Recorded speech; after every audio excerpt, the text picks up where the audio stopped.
Nag-iisip kayo na mag-upgrade sa inyong XSR 155, naghaharap na kayo ng expressway legal bike at medyo nabibitin na kayo, pero gusto nyo pa rin yung same looks, same style ng XSR 155, or yet, ito na yung piliin nyo.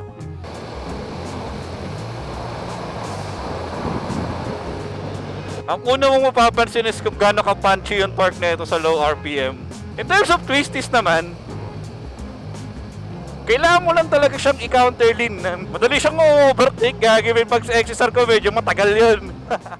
Yo, hello sa inyo guys. Meron tayo ngayong bike na pahiram ni Royal Enfield. At ito yung Guerrilla 450. So pasensya na, medyo madumi kasi naulan lately. Quick spec ng bike, ito ay 450cc single cylinder. May lakas na 39 horsepower. 120 by 70 at saka 160 by 60. 17 na gulong. Pareha sila Seat Grip XL. So usually ginagamit din yan sa XSR 155. So in this video, magra-ride impression tayo sa bike na to as a XSR 155 user. Kasi kung titignan mo, kamukha na ito yung XSR 155 natin, no? Kaibahan lang, mas malakas yung power nito kasi ito 450cc na. But yun, yung same characteristics pa rin nandoon yung tank, headlight, yung upuan, yan, medyo mahaba. Digital na analog yung kanyang dash. Wala nang, huwag na magpatumpik-tumpik pa. Basta kamukha siya ng XSR. Ayun, tara, ride na natin. Kung gusto nyo na mas detailed guide, hindi sa akin yun. Bali sa akin, ride impression lang. Hindi tayo masyadong techy sa mga motor. So, tara. Pupunta tayo ngayon ng Marilaki para iikot-ikot lang saglit. Paramdaman tong bike na to. By the way, salamat sa Royal Enfield Philippines sa pagpapahiram sa atin ng bike na to. Ayun, let's go. Start. So I've been riding this bike for almost 94 kilometers na in the past few days. Nakalungkot lang dahil na ulan lately, hindi ko siya mailabas ng mailabas. So ayan na, ayun na mga Marilaki boys. Wala, late na tayo lumabas eh. So, medyo nagta-traffic na baby. Alright, papasok na tayo. Okay, first impression sa engine. Ang una mong mapapansin is kung gaano ka-punchy yung torque na ito sa low RPM. Pwede kang biglain na ito na para kang itatapon eh. Lalo na pag hindi ka sanay. Kagaya ko, 150cc rider lang ako, doon ako nanibago. So chill lang tayo dito sa Marilaki, cruising lang dahil di naman sa atin tong bike eh. Diba?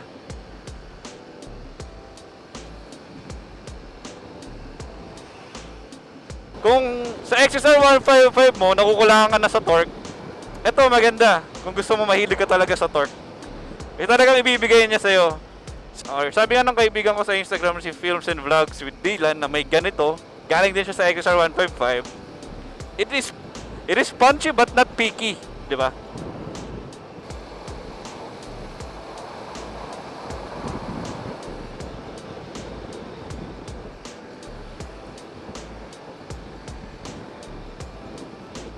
Yung clutch din niya sa gearbox, parang andali din, hindi siya ganun kahirap, smooth ng laman din siya.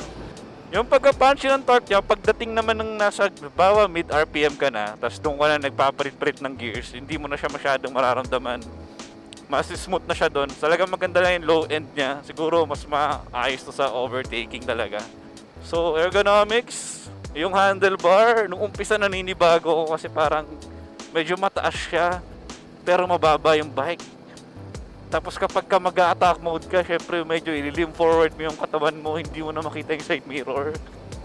Pero after some kilometers, masasanay ka din. Pero if ako yung preference ko masusunod, lower handlebar to sa akin. Mas sporty or mas banking shit.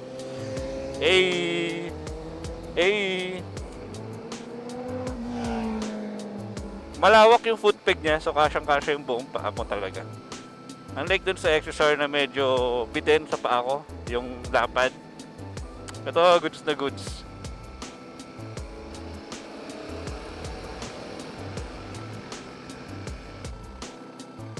Daming nagpipipitik. Sarap niya i-drive Nung una kasi talagang maninibago ka eh. Parang kailangan mo siya i-tame. So once na ma-tame mo siya, siguro maka-ride ka na sa kanya ng 50 kilometers. Kuha mo na yung behavior niya eh. Hindi ka na masyado niyang itatapon. Wala naman akong big bike. Diba? But you get the point, man. You get what I'm saying?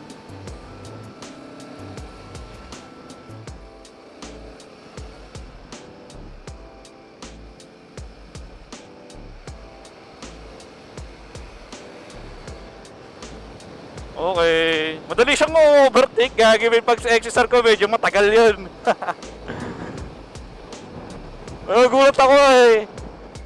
Nagugulat ako, parang gandun na ako kagad. Parang nakapasok kagad ako. Iba talaga pag naka-higher CC na. Oy, sup, oy, sup.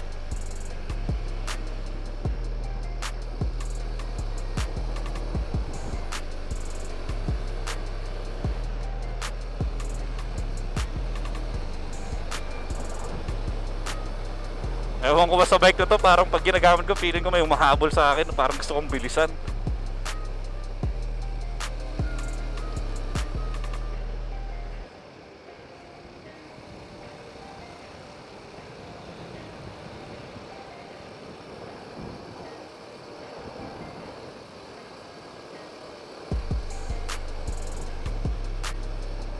Medyo lumuwag na.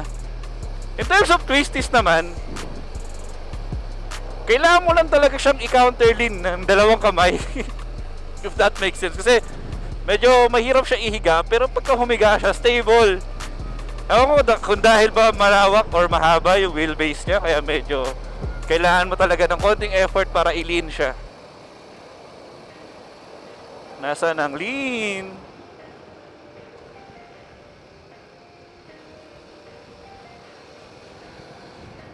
Yeah, masarap din, masarap din. Ay, nagpipitik ba dito?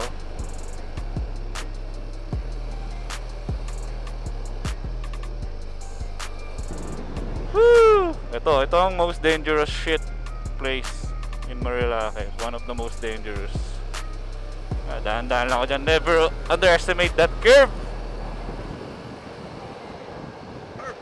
Oh, chill ride lang kasi ako, boy. Totoo lang. Oo. Diba? Oo. Oopsie, oopsie, oopsie. Uy, 1 horsepower! Ba tayo bubog? 1 horsepower!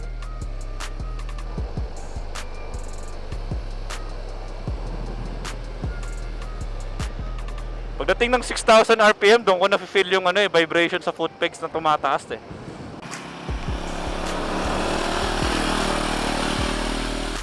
Linis na yung Devil's Corner, wala na yung mga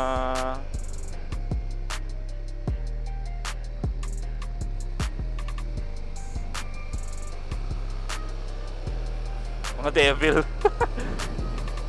Okay, let's test it out sa bangkingan.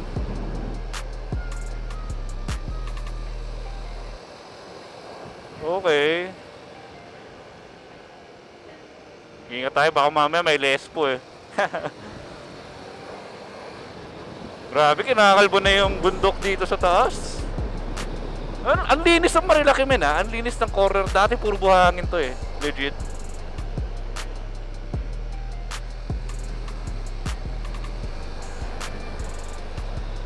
Ayan o, 6,000 RPM third gear. Nararamdaman ko na yung buzz.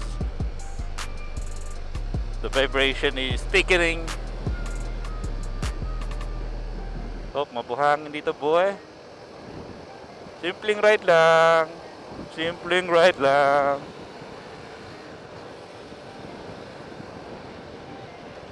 Perfect. Oh, yeah.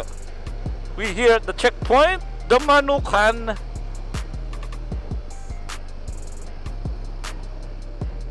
Pwede na bang tumambay? Ayoko dito tumambay. Hindi ako dito natambay. Dahil maraming ng tao dito. Doon tayo sa medyo taas para may signal.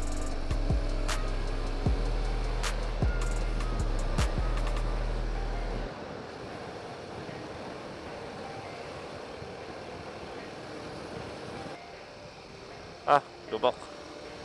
Mga masarap na ano eh. Lubak. Lubak, lubak, lubak. Lubak, lubak, lubak. Medyo nakukuha ko na talaga sa twisties. Sarap niya na yan eh. Sarap niya na iliko-liko. Ano, makaka-overtake ka dito. Mabilisan lang. Oh, we good. Yeah, we good. Diba? Hindi ko nagagawa yung ganun sa 150cc. Dito, I can rely on the power.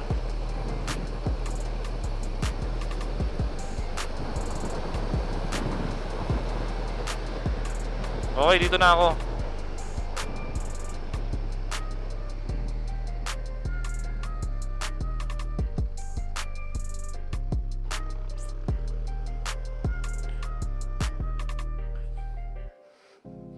So this is the Guerrilla 450 ng Royal Enfield.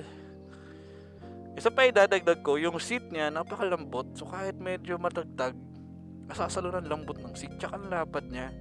So pag magtutwisties ka na, malawak yung dito. Pwede kang umatras ng puwet mo dito para mas lalo kang stable. So napakaganda ng roadster bike ng RE. Ibibigay niya sa yung power, but you know, maaring sa akin overwhelming, pero sa mga experienced rider, tama lang. Ano naman talaga i-expect mo sa 450cc engine.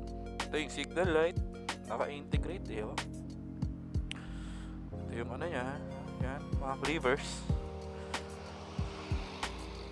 Yeah, napakagad ng bike ko. So kung nag-iisip kayo na mag-upgrade sa inyong XSR 155, naghahanap na kayo ng expressway legal bike at medyo nabibitin na kayo, pero gusto nyo pa rin yung same looks, same style ng XSR 155, I think isa na to sa pwede nyong pagpilian, or yet ito na yung piliin nyo. Kasi ang SRP base price ito is 289,000. Kung magkano yung XSR ngayon, 182, 100k na lang, kaya mo pag-ipunan yan. Charot. Naka expressway legal ka na ng 450cc. Tapos ito kasi yung top of the line na na kulay. This is 314,000. Yan. Isa pa, idagdag ko, lupit na ito. Papakita ko sa inyo. Pwede mo ikabit yung Google Maps dito. Ito, flash ko. Okay.